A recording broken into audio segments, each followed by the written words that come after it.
You will need your CPT coding manual for that, for this class. Let me pull it over here.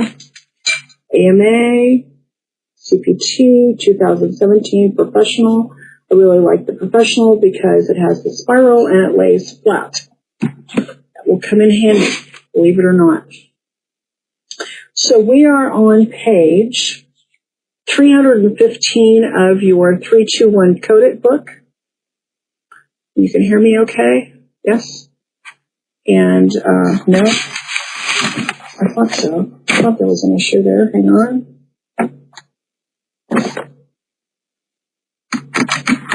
Helps me plug in your microphone, but I was playing with my printer. So now you can hear me? So again, you already saw that we're doing the introduction to CPT coding. We're on page 315 of your 321 Code It. And of course, your chapter exercises will be mentioned along the way. And of course, you can pause your system to go into your Mind tab and do under the reading. It has the activities there. Those are your questions. They're here in the book, and you're doing those for credit. The last thing that you'll do after you've read and done your chapter exercises and everything, the last thing you do in this chapter would be your capstone activity, which is your medical coding trainer, basic, medium, and advanced level. So that is where you really get into the coding. So when we're working on the chapters, we do some introduction, and I show you how to get around in a particular book. Same thing we're going to do with CPT that we've done with ICD-10 and HCPCS book. So let's get going here. CPT is interesting because it's proprietary. The United States government gets to pay the AMA for the option of using it. It's not an option. It's in the HCPCS. It's in the HIPAA federal guidelines, federal law of 1996. And CPT is owned and operated by the AMA, American Medical Association, and insurance companies pay a licensing fee to use these codes that are federally mandated. You and I just pay for the books, so we're not having to pay anything additional to learn how to do it. So the history of the CPT is that it really started with the 5-digit codes that were introduced in 1970. I want you to know this actually started here in California with the California Medical Association. We had 4-digit codes back in the 60s. And somehow the coding gave the physicians a standardized, uniform reporting system. And what they were doing in California in the 50s and 60s was they were doing claims processing instead of having to send in the chart. And we had Union, and we had mainly Union providing medical care. So the coding gave a uniform definition of the physician services, and so that they could put it on a claim form and not have to send the patient chart over to get paid by the union. So then the AMA somehow got a hold of it and really liked it, and so it expanded it to 5 digits in 1970.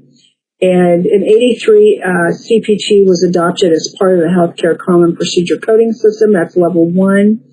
And its use was mandated for reporting Medicare Part B services. And in 1986, HCPCS was required for reporting by Medicaid agencies. And by 1996, when we got HIPAA,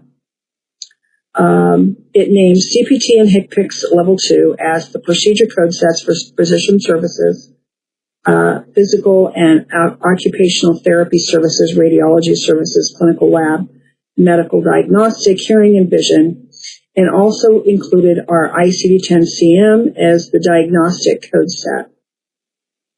So, again, it eliminated HCPCS level 3 codes. Remember, we've already talked about that in HCPCS codes, and that was effective in December of 2003. So some other agencies using level 3 local codes, of course they are, in different states and payers. But these are required for Medicare. These are required by all major third-party payers. Workers' comp is supposed to be using ICD-10-CM. It may use these, because again, workers' comp is state mandated, right? Auto accident, carriers are not really governed by anybody, but they use the CPT and the HCPCS mostly. So CMS enforced regulations resulting from the Medicare Prescription Drug Act. We do not use the NDCs, the National Drug Codes, at least on these claim forms that we're using. And by 2004, we had required implementation of the new revised codes each January 1st. So it tells you here, you have a note on page 315. It says the AMA CPT Advisory Board, Editorial Board, publishes an early release of new and revised codes, like vaccination codes change, each July and January for implementation 6 months later. Early release codes are further discussed later in this chapter. So that is why I had told you in a previous chapter about encoderpro.com. And you can actually get as a student, you can actually get or actually as anybody, you can get a 30-day free trial membership to that subscription. And it has all the coding systems, how they work together, and it has the NCCI edits, and it has the quarterly updates. So it's something that I use with our Encoder Virtual Office pretty much every day. I always keep my CPT book, though. I always have a CPT book if I'm working with physician claims, physician charts, because the CPT book is the authority on the CPT codes for the physician use, because that's who owns it. It was developed for the physicians. So here on page 315 is your first little exercise, 8.1, History of CPT. You have 5 questions there. Just pause this, go over and do those, and then come back. So on page 316, we have an overview of CPT. And it tells you that CPT codes are also reported for home health care and hospice agencies, outpatient hospital departments, physicians who are employees of healthcare facilities, physicians who see patients in their offices or clinics and patients' homes. And CPT code descriptions are based on consistency with contemporary medical practice performed throughout the country. Hopefully. CPT code assignment simplifies reporting of services and assists in the accurate identification of procedures and services for third-party payer consideration. And when we're talking about medical necessity, procedures and services reported on a claim must be linked to an ICD-10-CM code that justifies the need for the service or procedure. So it tells you here on page 316, overview of CPT, that some services are considered integral to the standard of practice. This means that certain medical and surgical services are not assigned CPT codes. And some services like this include administering a topical or regional anesthetic by the physician performing the procedure, administering sedatives, again, by the physician performing the procedure, applying, managing, removing postoperative dressings or analgesic devices. Again, not CPT coded, not reported. Such services also include cleansing, shaving, and prepping the skin, documenting pre-op, intraoperative, and postoperative procedures provided, draping and positioning the patient, inserting or removing drains, suction devices, dressing, and pumps into the same site, inserting IV access for medication, and irrigating a wound, providing surgical approach, closure, cultures, and supplies, unless we have a CMS policy that says also, otherwise. So CPT then, we have CPT is compatible with electronic data interchange, electronic healthcare record, and reference and research databases. And it's been around long enough to have, The AMA has its hand in everything, no pun intended. Category 1 codes. So these are the categories. CPT then is used to also track new technology and performance measures. So Category 1 are procedure and services identified by a 5-digit CPT code and descriptor nomenclature. And these codes are traditionally associated with CPT and are organized into 6 sections. Category 2 codes are optional performance measurements tracking codes, assigned an alphanumeric with the letter in the last field, like 1000F is in Frank. Those are located after the medicine section. We will look at those. Category 3 codes are really cool because they are emerging technology temporary codes. They're assigned for data collection. They're assigned for an alphanumeric identifier with a letter in the last place, like 003T. They're located after the Category 2 codes. And they're archived after 5 years if they are not accepted for placement within the Category 1 section. We can bill these to Medicare and possibly other payers, Category 3s. So again, early release, as I explained to you, the editorial panel approves the early release of these new codes. All changes provided as early release take effect on the implementation date, which is about 6 months after the early release. And these are basically to assist users in reporting the most recently approved codes. And the AMA CPT website offers features like updates and early release of the codes in January and July, or July and January. Here's our 6 sections. So before we go over that, I want you to look at page 317. Talks to you about the early release, Category 2s, Category 3s, and gives you exercise 8.2, which is overview of CPT, and you have questions 1 through 5 there. So pause your device. I think you could do this on everything but your phone, but I think some people are using their phones, so I'm not sure which phones are doing it. So I say device. Okay. Here's your organization of CPT. We have 6 sections. Our first section is out of numerical order. Evaluation and Management, E&M, 99201 through 99499.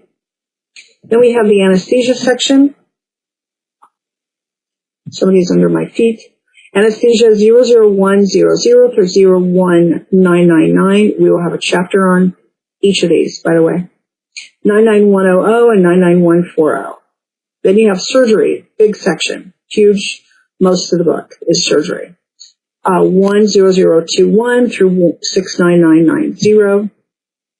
Radiology is the 70,000 series, 70010 through 7999.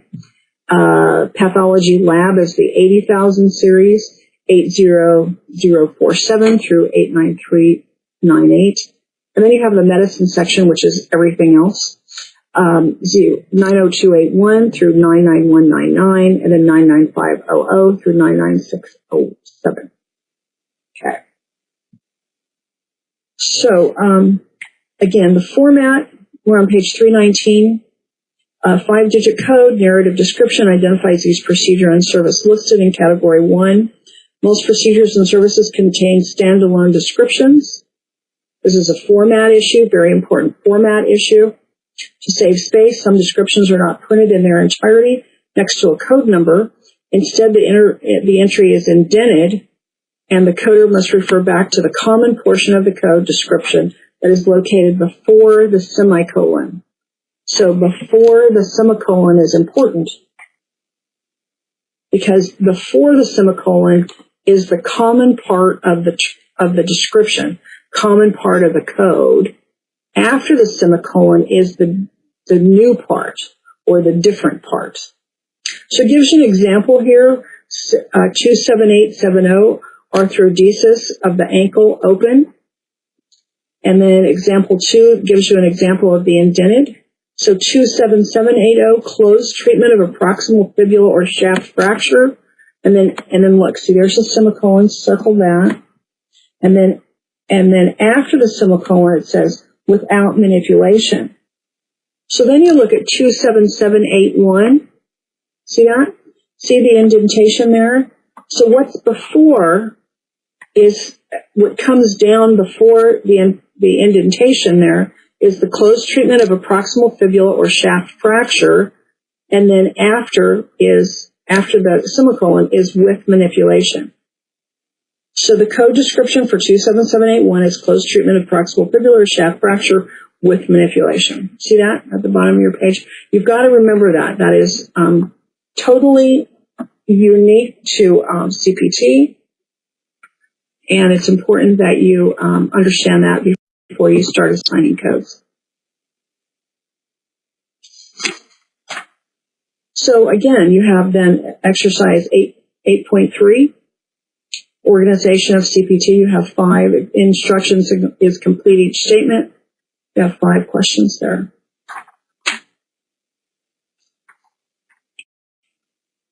Let's see. Category 2, we don't usually use PQRS. And you may be in facilities or groups that are, so you'd want to come back here to Category 2 to go over it. Category 3, we did talk about that. These are used to facilitate data collection, and they can be reported for payment. So let's just look at that real quick in your CPT book. Because sometimes you can't find a code and it's sitting in Category 3. So in your CPT book, we're going to go to the back before the appendices, and and it's the cherry red section, and it starts on page 682. No, I'm sorry, those are modifiers. Where's my Category 3? Oh, they're also cherry red. Category 2s are on page 701 of your CPT book, 701. A lot of green type here this year. Green type is something's been changed. And that's why I want to show it to you and get it into the lecture. The following section contains a set of temporary codes for emerging technology, service procedures, and service paradigms. That's new. Category 3 codes allow data collection. Use of unlisted codes does not offer opportunity. So here's the important part. If there is a Category 3 code, do not use a non-specific Category 1 code. We're collecting data. We have to get this information onto the claim form or into the claim structure and over to the payer. Okay, so this is an activity that is critically important in the evaluation of healthcare delivery and the formation of public and private policy. The use of the Category 3 codes allows physicians and other qualified healthcare professionals, God forbid we have to say nurse practitioner, health services researchers, health policy experts. It basically, gives us paradigms for clinical efficacy, utilization, and outcomes. So again, if you have a Category 3 code that describes the service, do not use an unlisted or non-specific Category 1 code. So I want to show you the section. It's just like the Hickpix manuals, but the codes are in no specific order. They're just in here. And if you see the CPT changes in Insider's View or CPT Assistant, that is a notation in your book, throughout the book, that there was at one time a CPT Changes Insider's View as a publication. That's when it came out in 04 or 07 or whenever. Now, once the procedure gets its real Category 1 code, the Category 3 code is discontinued. Sometimes they cross-reference, sometimes they don't. So again, I wanted to show you something interesting that came out in last year's book. Over on page 705, see that? So remote real-time interaction video conference critical care service. We saw something like that in HCPCS tonight. Okay, so real time, remote. So if you read through this, it's going to tell you remote real-time interactive video conference critical care is the direct delivery by a physician or other qualified healthcare professionals of medical care for a critically ill or critically injured patient from an off-site location. Remote real-time interactive video conference critical care is intended to supplement the on-site critical care services at times when a critically ill or injured patient requires additional critical care resources that are available on-site. So as you turn the page, on page 706 at the bottom, you'll say total duration of critical care. And if it's less than 30 minutes, less than a half hour, you're not going to report it anyway. But if it's 30 to 74 minutes, half hour to an hour and 14 minutes, you can report it with these codes.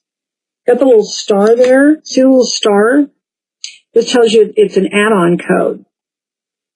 And you can add it on as many times as you need to. And it can't be discounted with a modifier 51. We'll talk about that. So add-on code. And then the star code. So the add-on code is the plus and the star code is the telemedicine. Okay. So category 3 codes are very cool. And you're always going to want to look at them. There's some new ones back here on page 721. How can I tell they're new? They have the pretty red dot.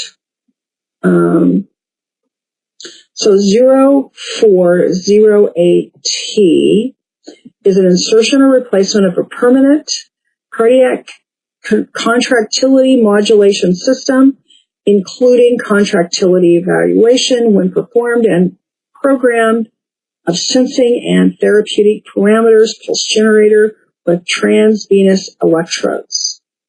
It's set to sunset in January of 2022. So that means sunset, that means it's going to be over, and they're going to have to make sure they have a code for it. Okay, so it gives you a lot of green data, green type here. Codes 408, 0408T, and 0418T through there describe procedures related to cardiac contractility modulation systems. That they have a pulse generator, they have plus 1 atrial and 2 ventricular pacemaker electrode leads.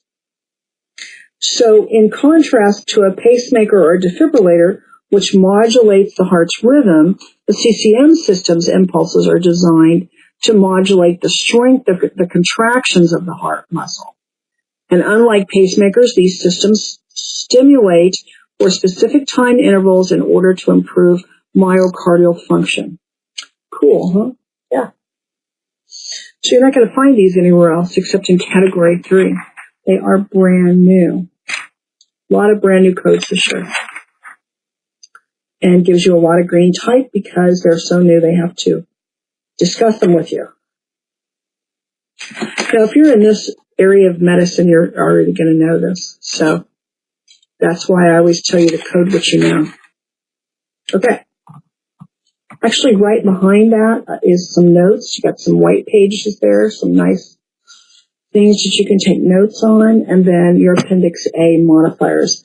And we're not going to talk about that right this second, but it's on page 727, in case you want to put a post-it note there. Okay. Oh, I moved 2 books at once. No wonder it was so cool. Okay, so they are covered by Medicare, so again, that has to be reported if you have a category 3 instead of an unlisted CPT code. Category 1. Okay, so here's the format. We talked about that. 5-digit code number, narrative description, identify each procedure and service listed in category 1, CPT category 1. They are standalone. We talked about the format of the terminology. Anyway, let's go back real quick. I want to see if that's there. Yes. Let's also refer to the common portion of the code to make sure before the semicolon is the common part. So we have a CPT index. I give it an 8.3. Sometimes I do, sometimes I don't. So you're responsible for exercise 8.3, organization of CPT 1 through 5. I think I did. Complete each statement. So here's your CPT index. We're on page 320 of your 321 coded book. So the CPT index is organized by alphabetical main terms printed in boldface. So we're going to go to that real quick in your book so you can look at it. And the CPT index is the green section in the back of your book, back of your CPT book. So it starts on page 799. Instructions for the use of the CPT index.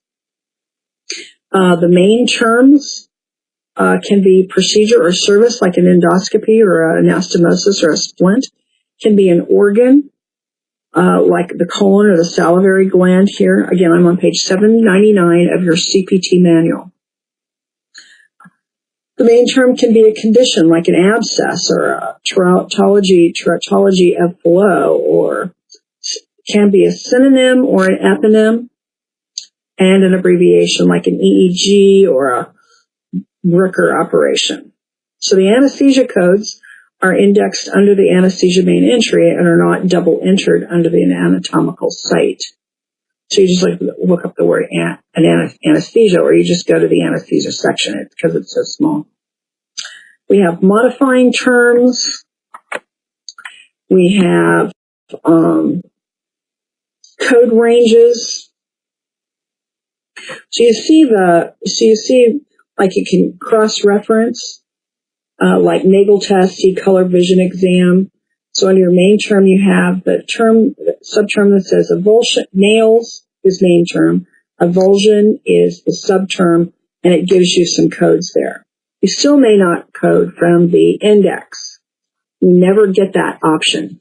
It doesn't exist.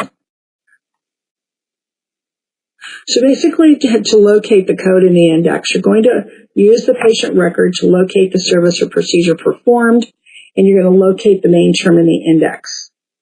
And as you turn the page back there to 800, you'll see that these are in alphabetical order by main term.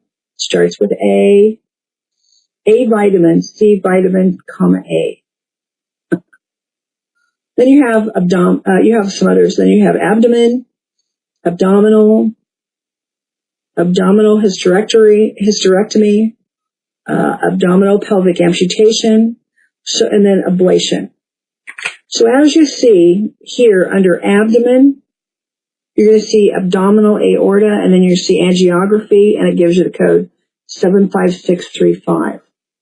So I can look at that. I can see that it has a 7, and I can tell that that's in the radiology section.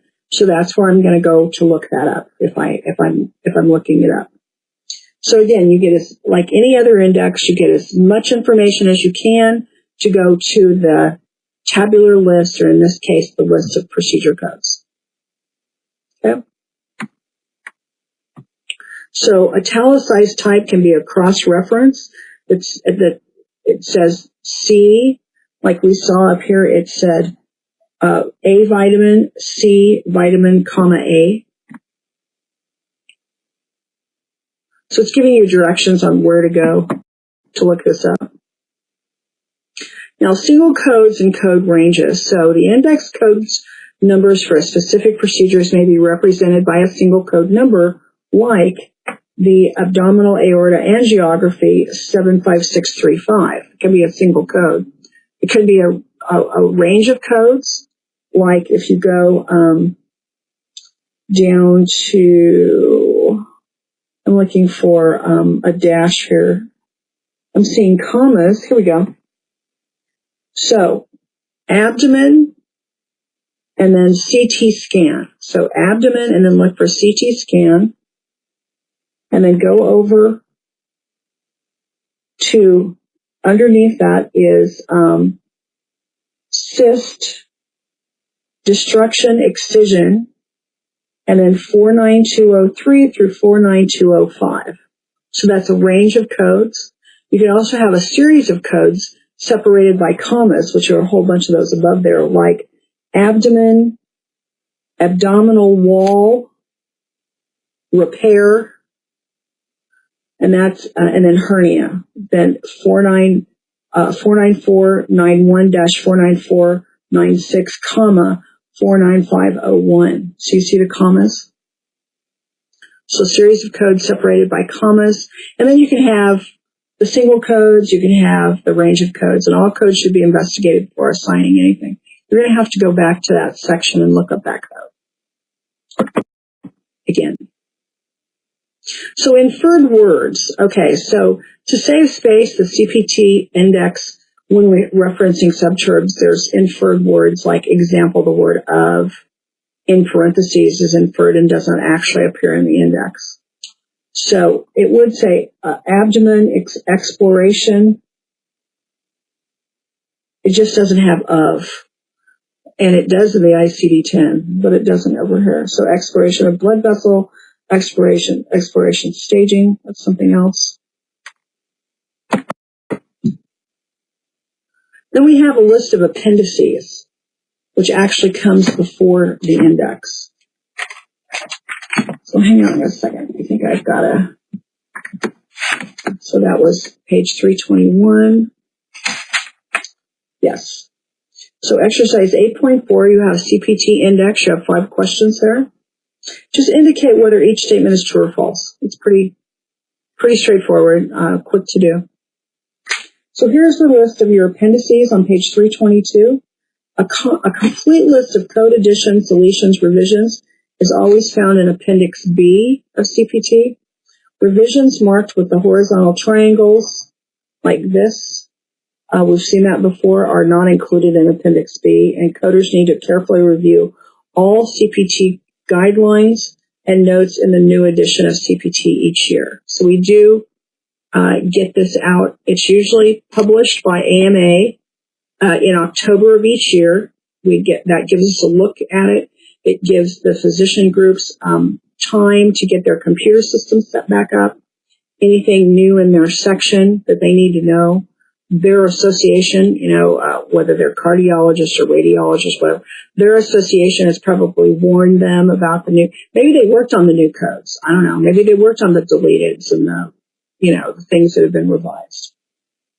So your appendices here start with Appendix A. So we're going to go through these with your book. Back of the book. After the category 3 is the Appendix A. It's a pretty blue section, and it's in between the category 2 and 3 and the index. So these are your appendices. So modifiers, we've talked about some modifiers. We're going to talk about them some more. So Appendix A is your modifiers. Place a marker at the beginning of Appendix A because you're going to look at it often. So Post-it note or whatever you're using. Appendix B is the summary of additions, deletions, and revisions. You're probably going to look at that once, unless you can't find a favorite code that you've been using and it's been deleted somewhere along the way. Appendix C are clinical examples. Now, these are really cool, and I think it will help you learn the clinical examples. It'll help you learn the E&M levels. And we're going to go over them a little bit more when we do E&M coding. But clinical examples are as described in CPT 2017 code set. Clinical examples are of the E&M codes are intended to be an important element of a coding system. They are used with the E&M description contained in the full text CPT code set, provide a useful tool and guidance. So again, we're not going to go over these right this minute because we are going to go over them in the E&M section. But I want you to just be introduced to them because it gives you information about the level of E&M plus examples of different settings where these might be used. And so that's what's really helpful here about these clinical examples. Appendix C. D is the summary of CPT add-on codes. Remember we talked about the add-on codes, all the little plus. So if you go back, after C is D. It's just a one-page single And it tells you that the listing is a summary of CPT add-on codes for CPT 2017. The codes listed below are identified in CPT 2017 and 2018 in case you're watching it then in 2018. The codes listed below are identified in CPT 2017 with a plus symbol. Your 321 Codit book, to me, is unique. It is the only one that I know that is actually first time I've ever seen it copyrighted for the next year. So it's copyrighted for 2018. So that's how I know we're going to still be using this. Appendix E is just a summary of CPT modifiers that are CPT codes that are exempt from modifier 15 or modifier 51. There goes my transposition issues. Hang on a second. Let me just fix this because it's pulling. There we go. It's pulling funny. Okay. So this listing is a summary of CPT codes that are exempt from the use of modifier 51. These are typically performed with other services. Procedures on this list are typically performed, but may be a standalone procedure and not always performed with other specified procedures. So you looked at the add-on codes, but here's the ones that are exempt. Modifier 51 will discount, when used, modifier 51 will discount that procedure code by at least 50% or more. Again, it depends on the situation. So Appendix F is in Frank. These are CPT codes that are exempt from modifier 63.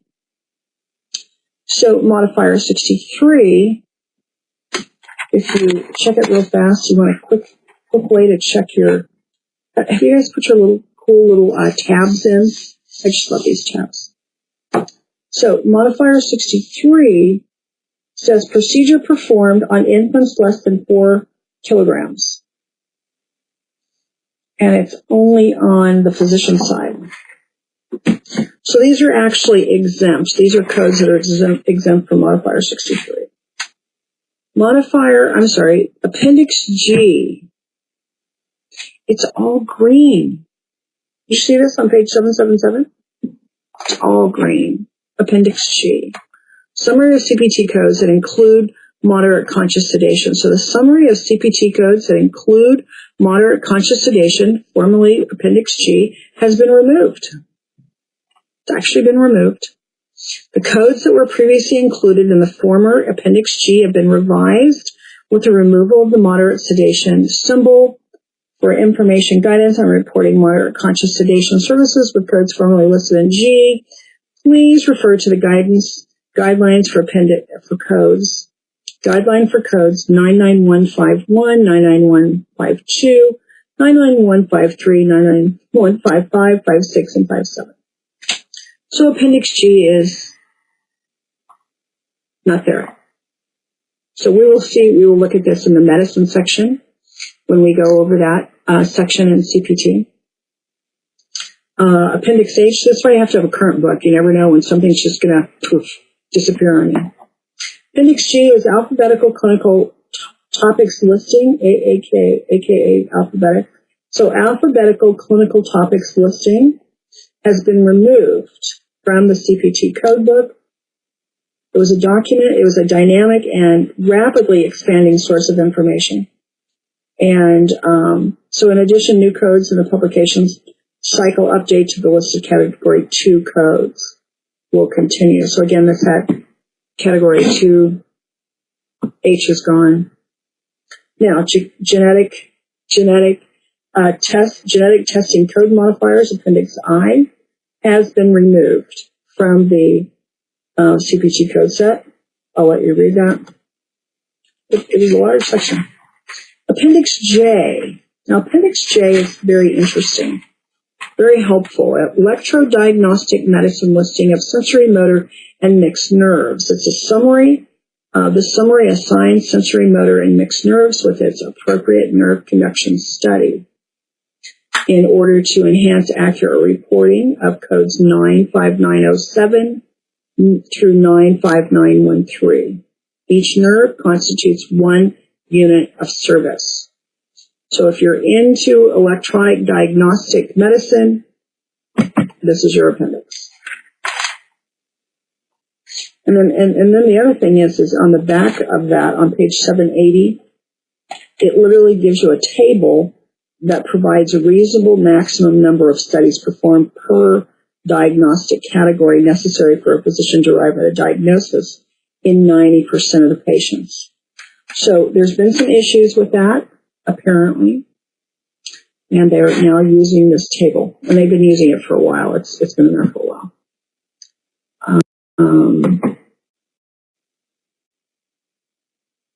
Why did it do that?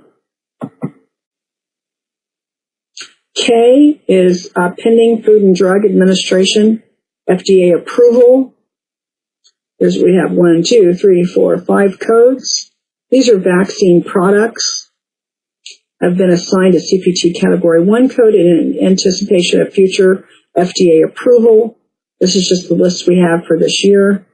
And you'll also see what I call the lightning symbol. So that upon revision of the approval status by FDA, notation of this revision will be provided via AMA CPT Category 1 Vaccine Codes website. So we actually have a website for this. And if you want to write it down, it's a little easier if you just write it here. It's harder to see. But it's www.ASSN.org/CPT-vaccine, VACCINE, and in subsequent publications. But this is the CPT actually provides a website for this, a part of their website so that we can keep up. Mainly for the doctor's offices, Appendix L is cool because it's a list of vascular families. So those of you who are involved in this type of work, it's assignment of branches to first, second, and third order in this table makes the assumption that the starting point is catheterization of the aorta. Okay? This categorization would not be accurate, for instance, if a femoral or carotid artery were catheterized directly in an antegrade direction. So arteries highlighted in bold are those most commonly reported during an arteriographic procedure. This, when it came out a few years ago, this gave us so much better information to compare the cardiac cath lab reports that the cardiologists were doing, the interventionists were doing. And that concludes on page 784. Appendix M, sometimes I hesitate to show you this because it's a summary of crosswalk, deleted, and renumbered codes from 2007 to 2009. So I don't know if you're going to need them, but here they are. Okay. Now, N is in Nancy, N is in nurse. N is important that you see page 791. So this is a summary of resequenced CPT codes, and that do not appear in numeric sequence in the listing of the codes.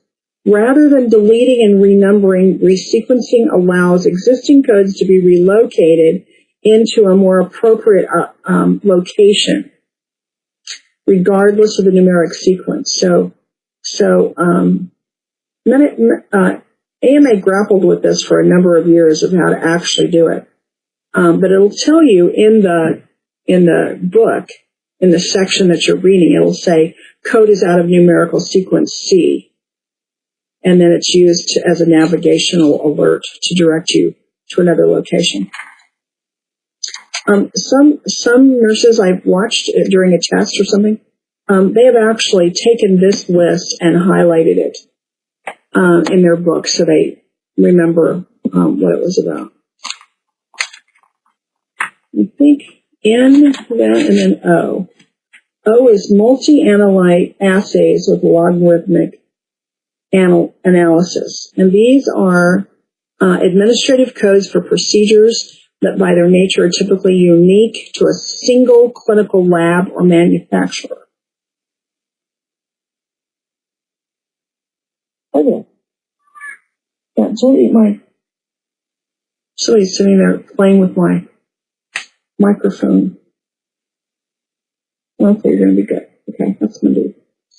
Okay, so these, unless again you're involved in this specific thing with LabCorp, GoPath Labs, Wren Laboratories, LLC, you're not going to use these. They're just here for their use, not so much our use. And then we've got, we have a new section. It's kind of cool. I know it's new. It's revised. It has these little things there. Appendix P is on page 797.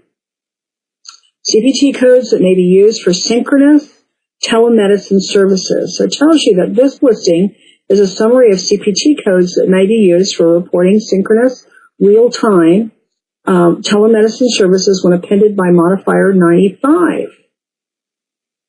Modifier 95. Let's see if that's on the front of the book now. Oh my goodness, it's in the front of the book. I'm on the inside front flap. We haven't done modifiers in this book yet, so I haven't shown it to you. And it's not on the HCPCS. It's not on the modifiers for outpatient use. It's on the physician use. So 95 is a synchronous telemedicine service rendered via real-time interactive audio and video telecommunication systems. So there you go, modifier 95. Procedures on this list involve electronic communication using interactive telecommunication equipment. That includes a minimum audio and video. The codes listed below are identified in CPT 2017 with a star symbol. Telemedicine. Probably see more on this list as we go. Oh, and I have, remember I told you about that nice clean page? Page 798. I don't know, I've got a... Andy, did you do that? Cats. Okay. So, new appendix. Don't get new appendices. They usually are deleting them like they did those three this year. Okay, so we talked about the bullet, bright red. We talked about the blue triangles. We talked about the horizontal symbols that is revised guidelines and notes. And we talked about the semicolon that saves space in the CPT format of the terminology. Plus sign, of course, identifies the add-on codes, which commonly, not always, are performed at the same time by the same surgeon as the primary procedure. It's usually, they are not discountable. They cannot be, you can't put a 51 on them. A circle with a slash identifies forbidden or prohibited codes exempt from modifier 51. That's discounting. The flash or the lightning symbol classifies products pending FDA approval. We looked at the vaccination codes. And then the number symbol or hashtag is indicates out of numerical sequence codes. So here's some more little, they've done a really good job of putting these in here, sort of. So if you see the blue, and by the way, these are at the bottom of your pages. So the blue arrow is CPT Assistant Newsletter, something you can subscribe to. Green is the same one as green is CPT Changes and Insider View. It also gives you the year that was published. That's a book that comes out. It's been coming out for years now. Comes out with your CPT book. It's often shipped from the AMA, with your CPT book. The red version is radiology, clinical examples of radiology. And the star symbol is the telemedicine services. We're getting more and more of those. Okay, so in general, hang on, I forgot your appendices example. Okay, exercise 8.5, CPT appendices. Instructions match the appendix with the description. Answers may be assigned more than once. So you have 15 of those right there. We talked about the symbols. Sorry about that.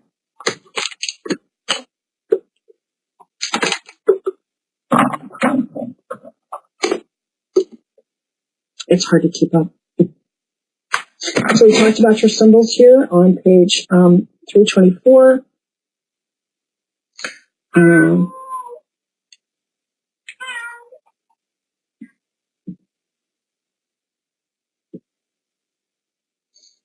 It's not time for food. I happen to tell time. Are you going to leave? It's Mindy. She's always the noisy one. My black cat. I feed them at 6, not at 4:30.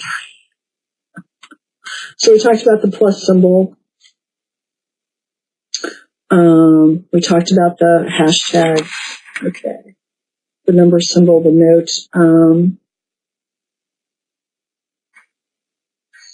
Green reference, blue reference, and then red reference. Okay.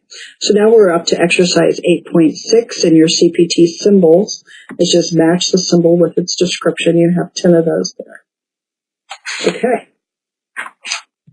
So CPT sections, subsections, categories, and subcategories. Here we go. The CPT Category 1 codes are organized into 6 sections, as we saw. Then we have subsections, we have categories, we have subcategories. And there are guidelines for using the codes at the beginning of each CPT section. So different than ICD-10, which has a set of guidelines, and there are some in the subsections, in each chapter. But in CPT, we have 6 sections, and each one has its own set of guidelines at the beginning of the section. The following are located in CPT subsections. We have notes, we have parenthetical notes, we have descriptive qualifiers, and here is it's colored here so that you can actually see. Now I'm at the top of page 328 in your 321 Codit book. Okay, so the section is surgery, for example. The subsection is the integumentary system, which is the first section there. And then you have a heading that says skin, subcutaneous, and accessory structures. And then you have a subheading for incision and drainage codes. There might be a note. It says, like for excision, C11400. And then descriptive qualifier is the information here. So here's the code. Here's the description. And then it says simple or single after the semicolon. Okay, this just illustrates your sections and how the book is laid out. So let me go one more here. Go back. Okay, so in your book,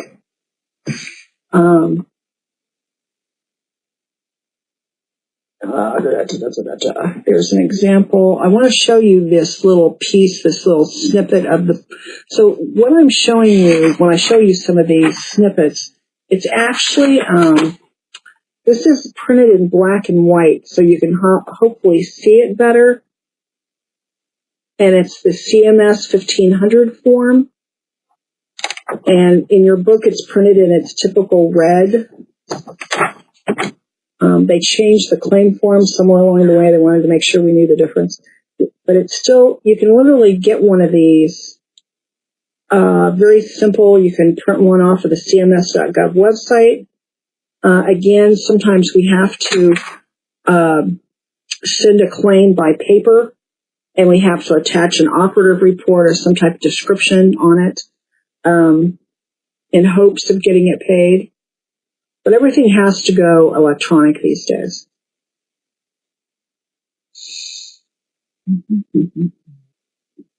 So at the top of page 329 is just a snippet of, and it's going to be this, it's under the procedure services. So it's procedure services is the D column. Can you see that? I don't think you can see it. I can't see it.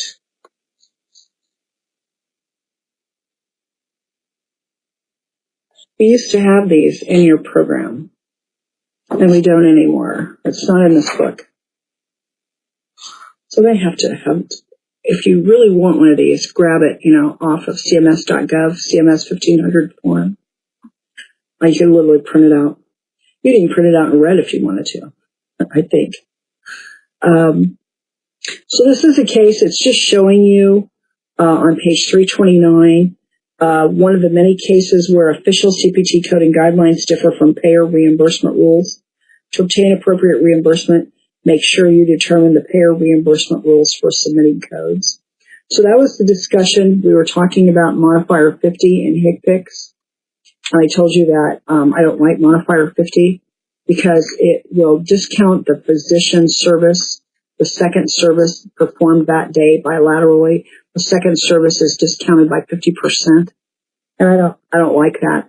So I substitute the procedure code with, so the procedure code, and then in the modifier would be LT, and then the next one would be the procedure code, RT, and then modifier 59. So I'm not sure if we're getting rid of that 59 anymore. But that will, the way you sequence those and the way you report them on 2 lines, will get each procedure paid at 100% of the physician's fee schedule for that payer. So again, payer guidelines. Okay, so I thought that was a real pretty little page. CPT guidelines located at the beginning of each section, like we said, should be carefully reviewed before assigning a code, especially if something's changed or been added. Define terms and explain assignment of codes for procedures and services located in that particular section, and guidelines in one section do not apply to another section of CPT. It's only to that section. We do not use unlisted procedures or unlisted services. Now, I know it says you can assign it when a provider performs a procedure or service for which there's no CPT code. Well, what if there is a HCPCS code? Or what if there is a Category 3 code? So again, you may have to clarify the information with the provider, and you are not really allowed to use, because here's what happens. First of all, you have to drop it to paper. You got to print a claim form and add the report. And the special report, copy of the procedure report, must accompany the claim to describe the nature, the extent, and the need for the procedure or the service. And it's going to take them forever to decide if they want to pay you. Why not look up to see if there's a Category 3 code? I would do that first. And then second, if I can't find a Category 3, I would go ahead and look for a HCPCS code. I do anything I can to not list an unlisted or an non-specific code on a claim, especially to Medicare, because I know they're not going to pay, or it gives them the excuse to pay less, and you don't want them to get in the habit of that.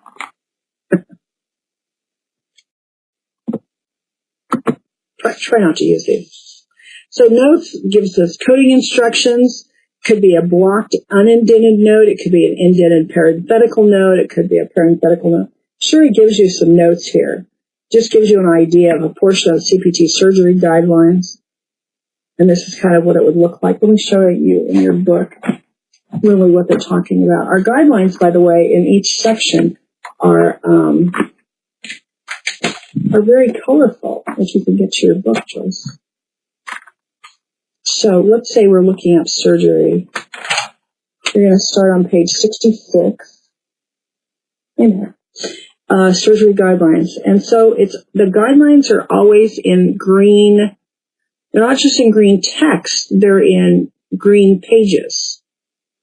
So that's how you know you're in a guideline as opposed to a coding section. So they're telling you about these notes. They're indented, they're blocked, they're in, there's a whole bunch of unlisted procedures that are no-nos. So that is on page 66 and 67 of your book.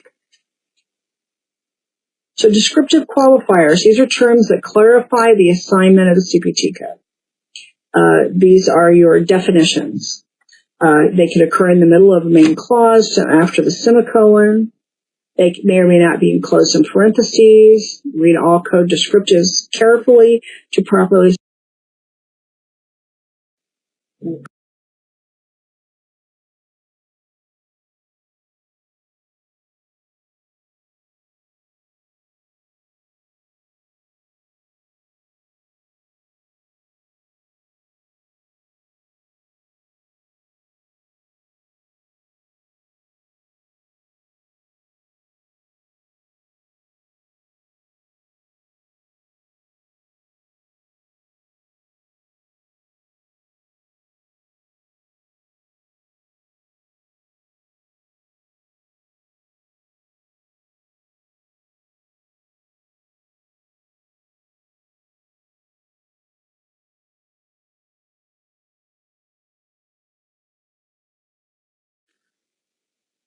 look for things moving around. As long as they don't get into a fight, we're okay. So you want to clarify your services and procedures performed by providers. CPT modifiers reported as 2-digit numerical codes. Now we looked at the modifier. We're going to look at it again. It's Appendix A. But the real fast way to look up a modifier is the inside front flap of your book. I've noticed some nurses making copies of these just so they can keep track of them better. I don't know. Okay, so we have symbols. We have modifiers. On the left side is for the physician, and for the right side is for the hospital outpatient. See those? And, of course, Appendix A. So let's go back to Appendix A. So Appendix A starts on page, it's real pretty blue, and it starts on page 727. It's across from a nice piece of white paper where you could take notes for any reason. So they're reported as 2-digit numeric codes added to the 5-digit code.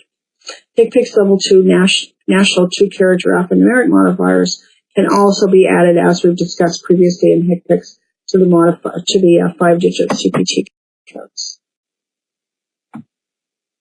Now, modifiers come in different categories. I've showed you where the lists are. Let's look at why we use them, so we use them appropriately.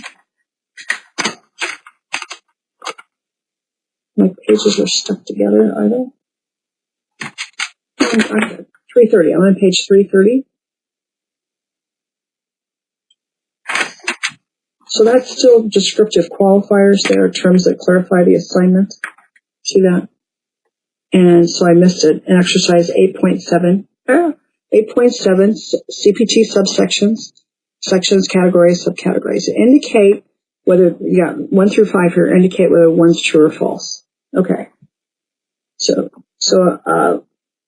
when reporting codes with more than one modifier, you enter the functional modifier, or what we call the pricing modifier. So a functional modifier is listed, which assists reimbursement decision making. Next, you enter the informational modifier. So functional modifier, again, also called the pricing modifier, is something like something performed, let's say, by the assistant surgeon. And then your informational modifier clarifies aspects of the procedure or service provided for the payer. So procedure performed on the right side or left side only. So again, it clarifies aspects of the procedure or service provided for the payer's information. Now, Medicare carriers originally created the terms functional modifier, pricing modifier, and information modifier, which means some payers do not use these terms. So again, this is a Medicare invention. So it gives you an example here on the top of page 332. Let's see if it's over here. So it gives you, look at the example on page 332. Patient fractured his left femur.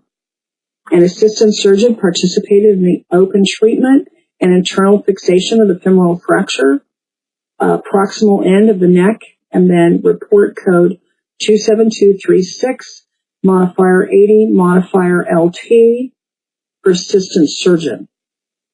It's a functional modifier that impacts reimbursement rate paid by the third-party payer. LT is obviously informational, tells you it was the site of the surgery was performed on the patient's left side.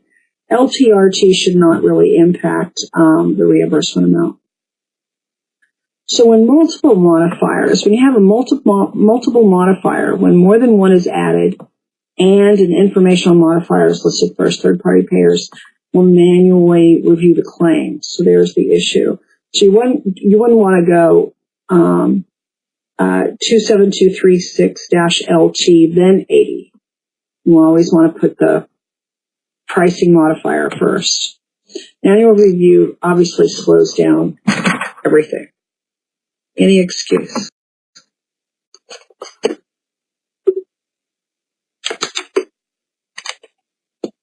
Okay. So again, we're over here on page 333.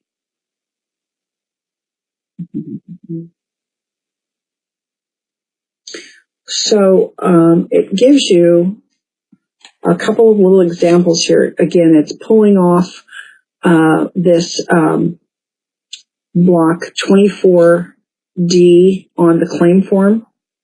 Remember, this is all electronic now, but I'm trying to show you how it would appear in the coding. So 99223 is for the E&M. Again, we're looking at special E&M cases here. -57, and then you have the 99213-24. So the surgeon was Dr. S, and the assistant surgeon was Dr. A. So that's 80. Hang on a second. Where's my other? Oh, Mrs. T. There she is. I'm sorry, I'm on the bottom of page 332. Mrs. T has a history of gallbladder disease. After several hours of acute pain, she was referred to Dr. S for evaluation of her condition. Dr. S performed a complete history and physical examination and decided to admit the patient to the hospital for an immediate workup for cholecystitis. When the results of the lab tests and sonogram were received, the patient was scheduled for an emergency laparoscopic cholecystectomy. So that is how you would actually code that scenario there on example figure 8-6. So you have modifier 57. Let's look at the front flap of your book. That's your CPT book, Joyce, not yours. So inside front flap of your CPT book, modifier 57 is the decision for surgery. So on that date of service at that particular visit, they made the decision for surgery. The 47562 is the cholecystectomy. And then 99213-24 tells me that that's an unrelated E&M service by the same physician or other qualified healthcare professional during the post-op period.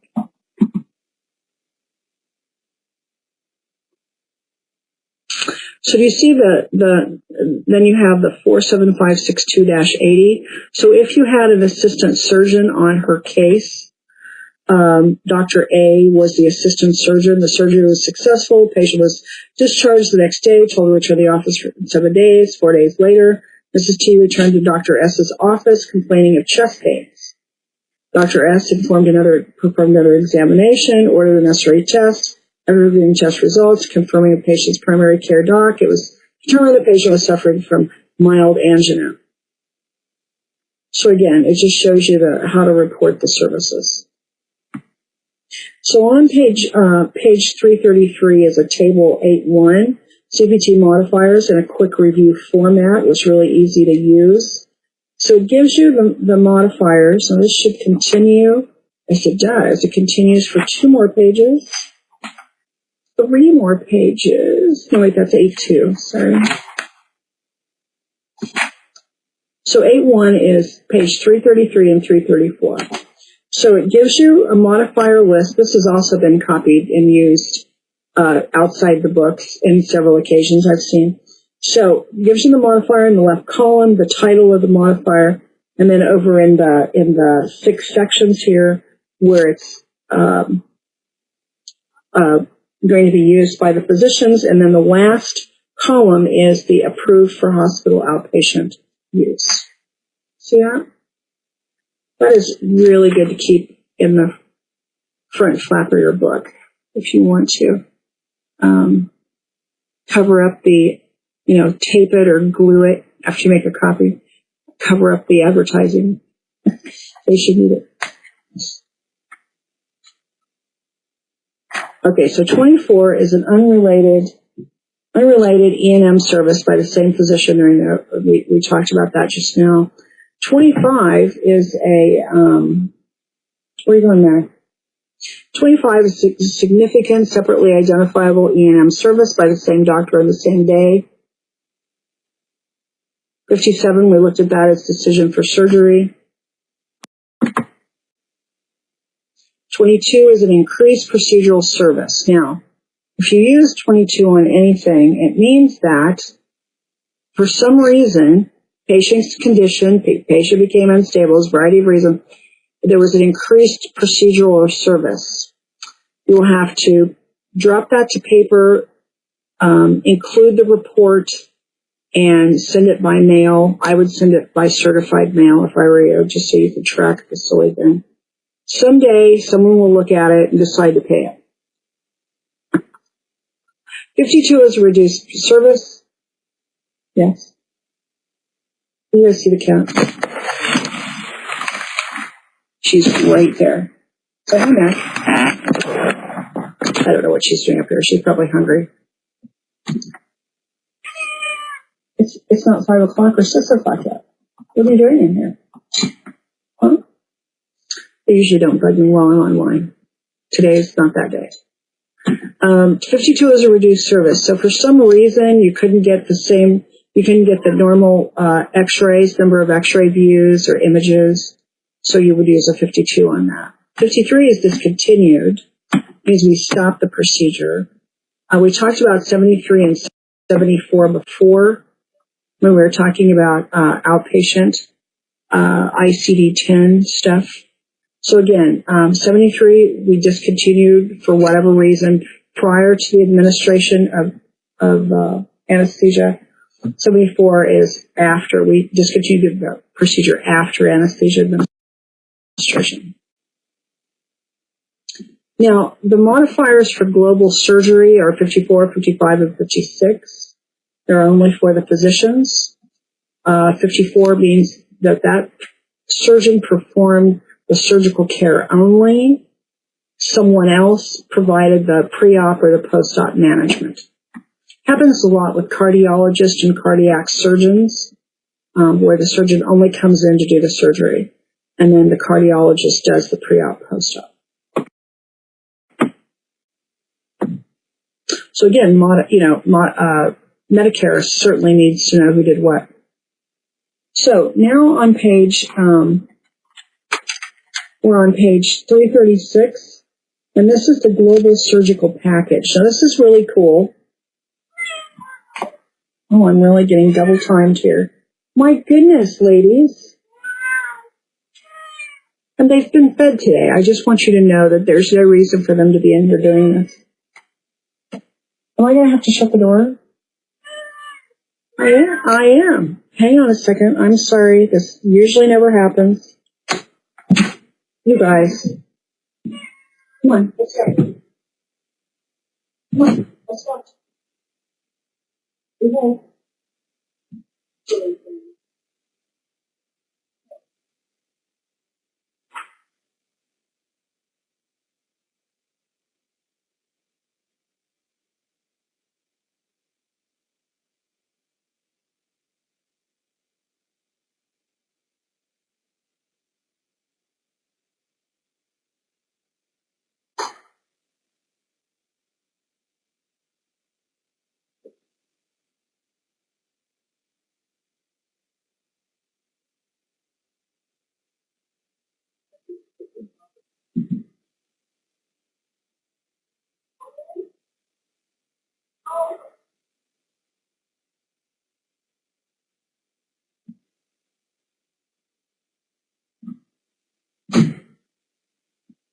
Okay, all cats are out.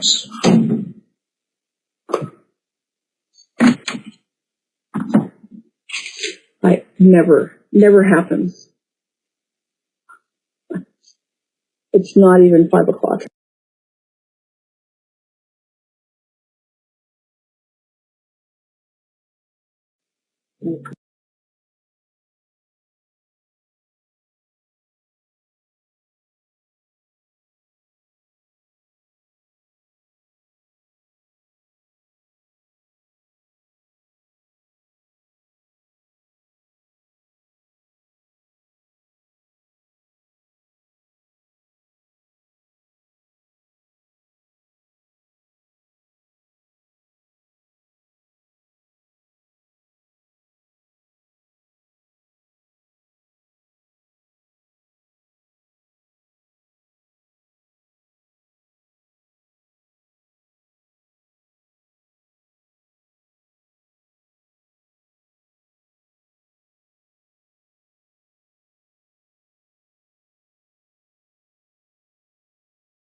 So I want to show you your modifiers for global surgery a little bit more in the surgical package.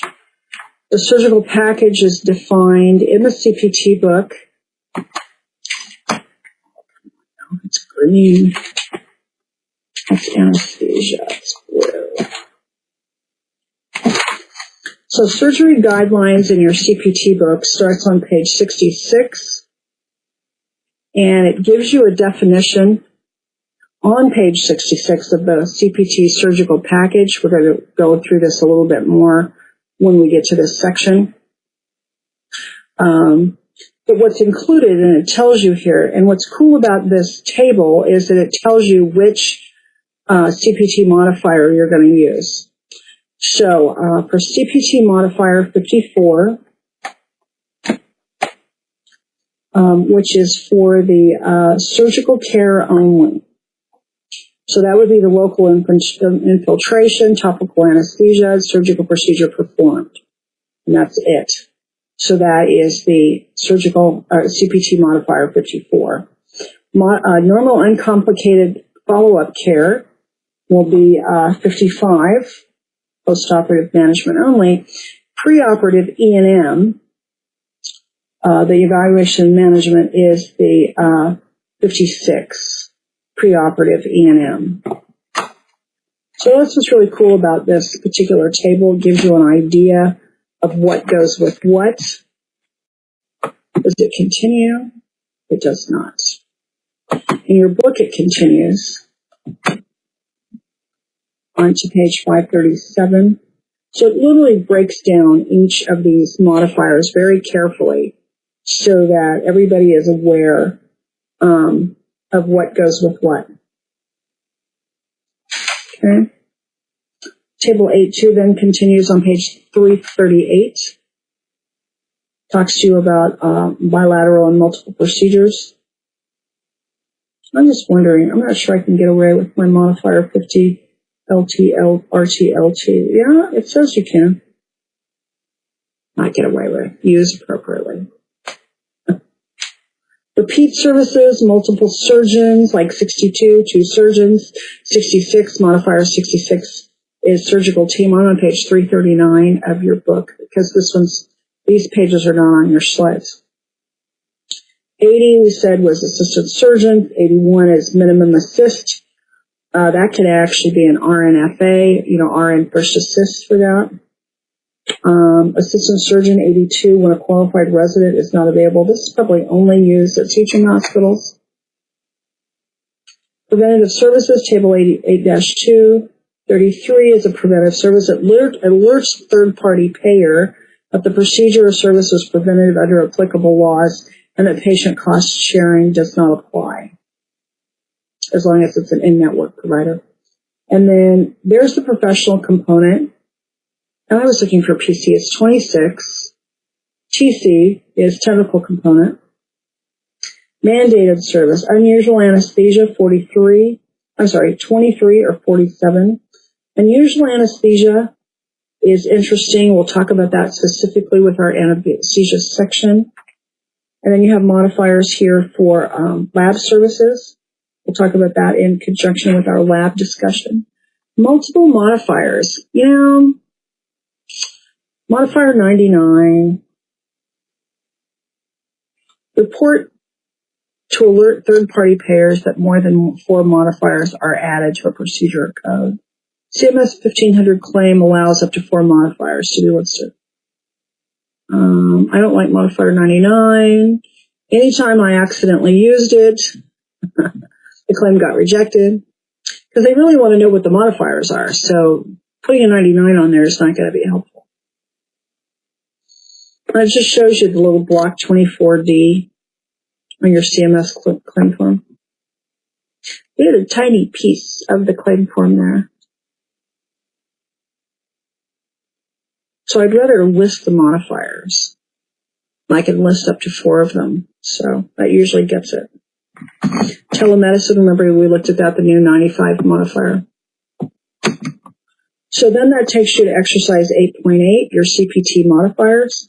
You assign appropriate modifiers to each statement. Do not assign CPT codes. You have 10 exercises here. Okay.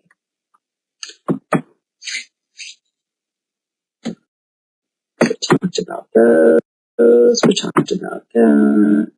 We will come back to that. Repeat physicians, same day. Another physicians, same day. It's a repeat procedure. Again, EKG is a perfect example of 76 and 77. Talked about 2 surgeons. Talked about that. We're going to talk about anesthesia later. But mandated, not sure why that's on there. Mandated service is modifier 32. What it does is it tells the payer that someone other than a physician ordered this service. So like a good example is in your ER, you have state law that you can run a blood alcohol on people without their permission. That's a 32. We'll talk about labs in the lab part. Okay. NCCI edits starts on page 342 of your your National NCCI edit starts on 321 coded on page 342. Now, these came out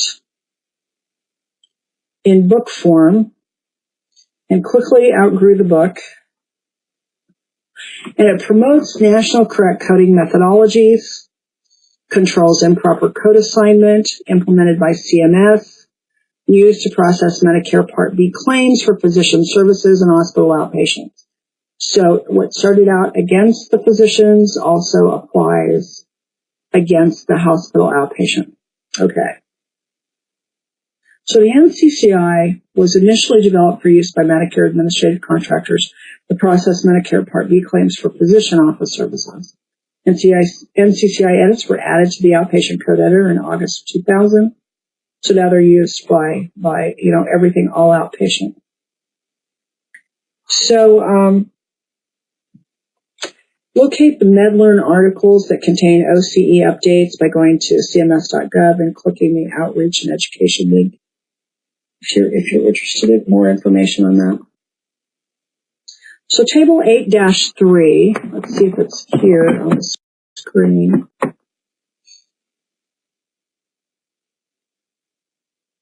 Talked about that. There it is. So this is a partial listing of the end. A partial is right. It's literally, if it's in pages, it's thousands of pages now.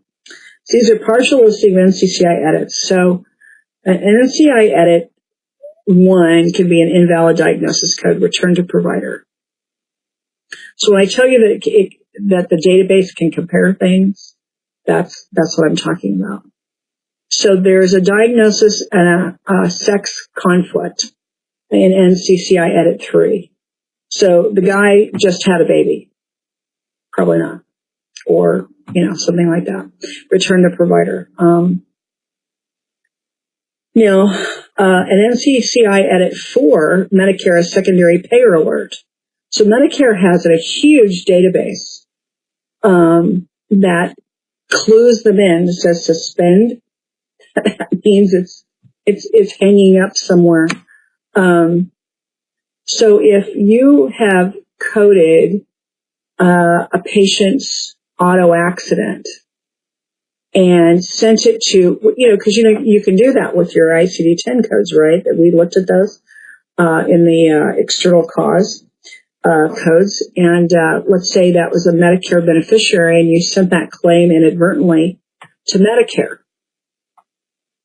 So even though it was a Medicare patient, the claim should have been sent to the auto accident over to AAA or Auto Club or whatever. So Medicare tracks those. If you inadvertently send a claim for a Medicare beneficiary to them, but the patient was really covered in that case by by AAA or whomever, by the auto accident, that is Medicare as secondary payer violation. It is considered fraud. That's why that claim is suspended, because now someone's going to investigate it for fraud. Okay.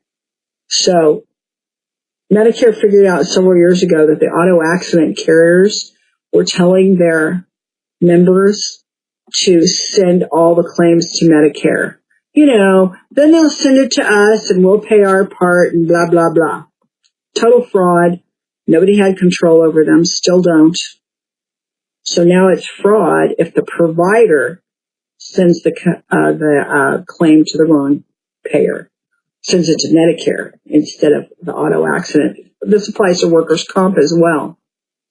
So NCCI Edit 4 is important to watch out for. So it just gives you a very, very limited list here of NCCI edits and what they're going to do about it. So carefully review parenthetical. I'm at the page, top of page 343.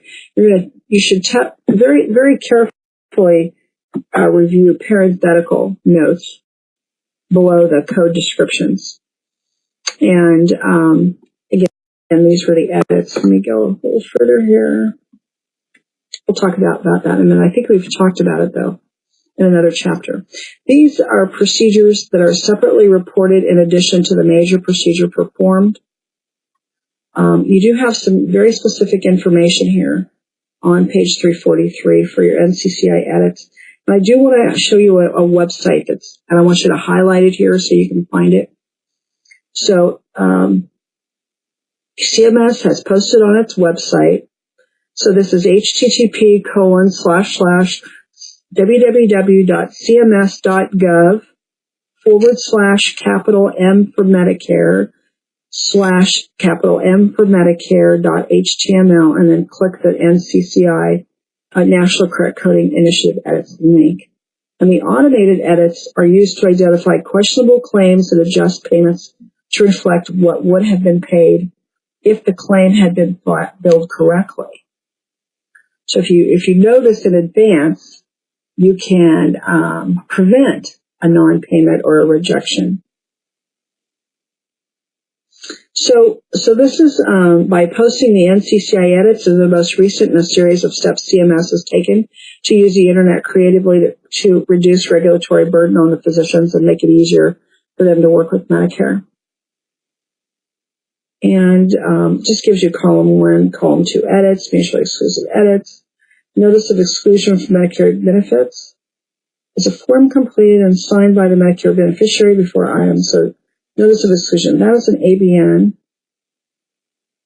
So the ABN is if the provider, like the hospital, the doctor, the lab, the radiologist, the whomever, believes the normally covered service will not be covered, or the provider wants to bill the beneficiary directly for the service because they don't participate in Medicare. They don't accept the Medicare fee schedule. So you do have doctors like that. So Medicare disciplines them in unique, wonderful ways, like sending the check to the patient. Sends a check to the patient. And then you can try to collect. So I actually ran a medical group, a radiology group, staff radiologists at a huge hospital in Orange County, California, which the group no longer exists because Medicare finally figured it out.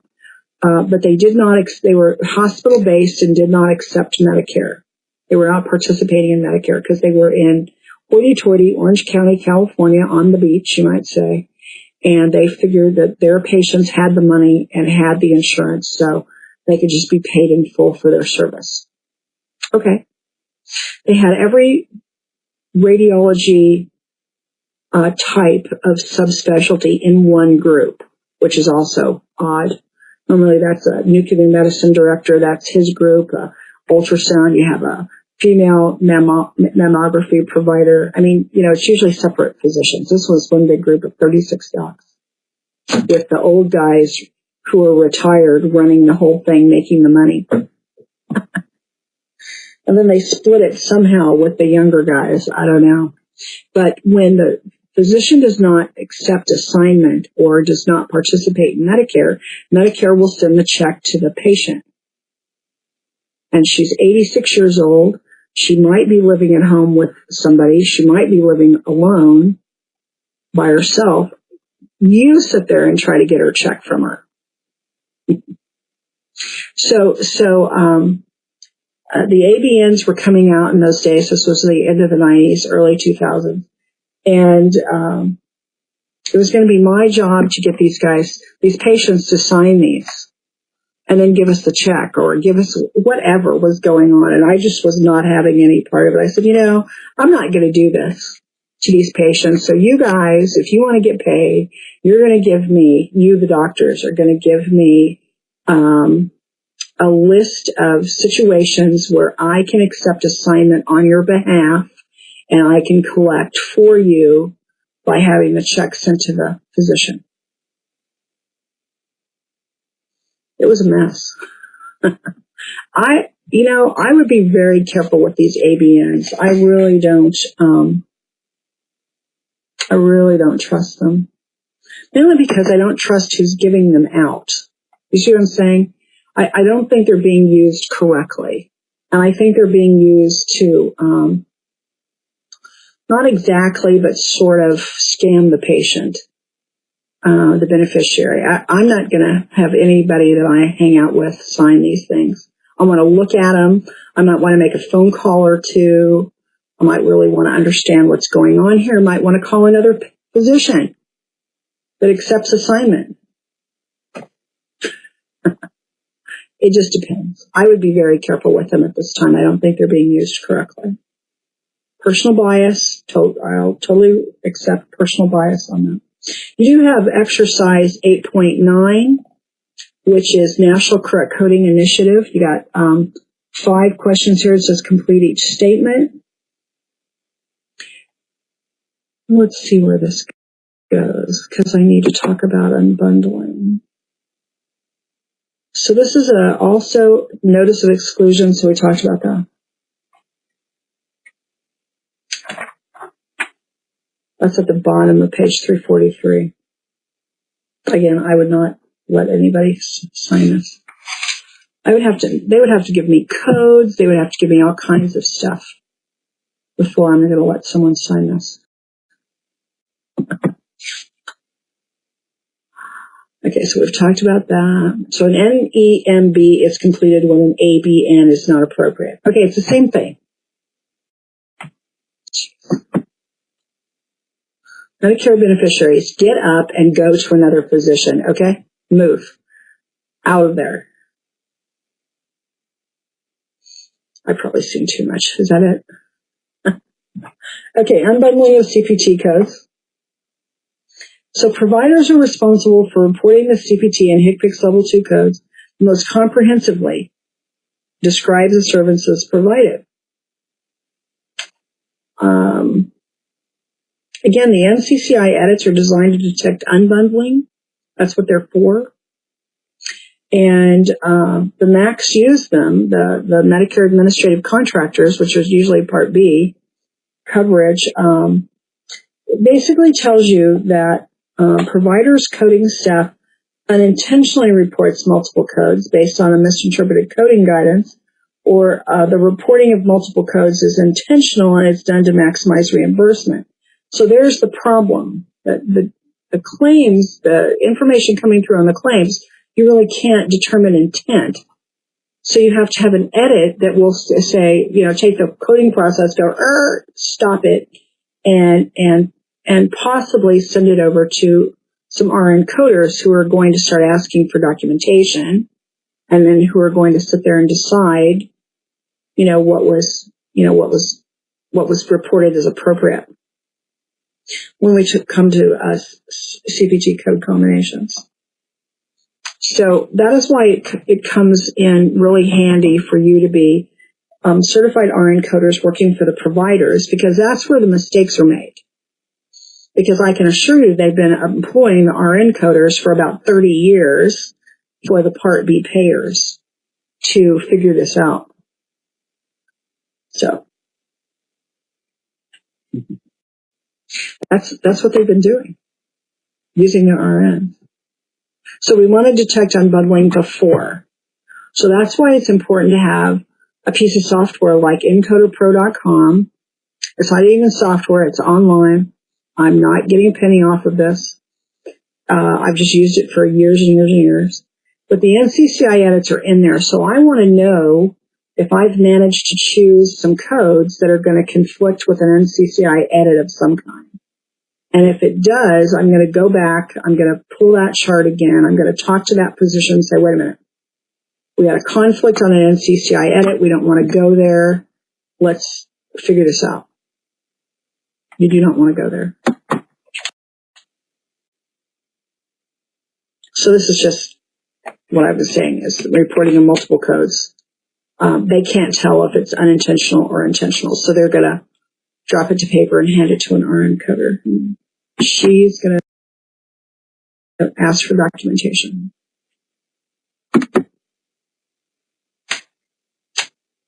Is that it? It is. All right. So you have your exercises that you've done. You have your workbook to continue working in. You have your capstone activity, your medical coding trainer at the end. That's at the bottom of your list of activities, things to do. Here on page 346 are your internet links. I think I've asked you already to sign up for justcoding.com. That's a free e-newsletter sign up.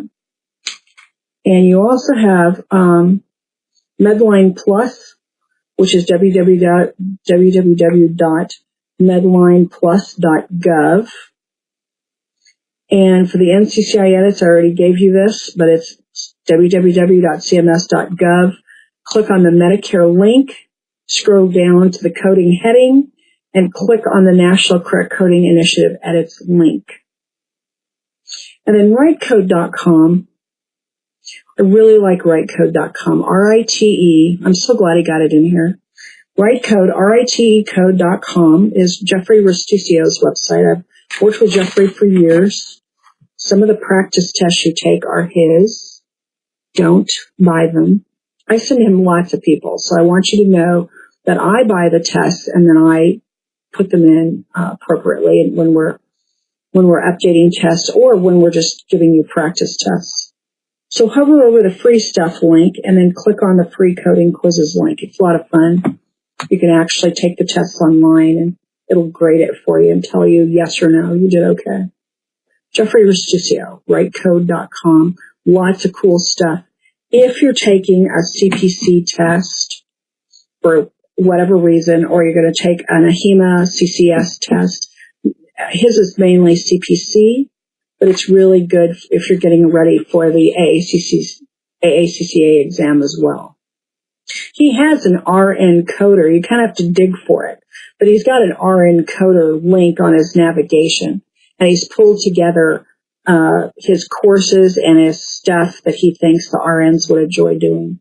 And any write code, anything that you do with write code, you get credit for your license, your nursing license, and for your AACCA credential. So whatever you're working with, Jeffrey's stuff, I think you'd like it. So RITE, writecode.com.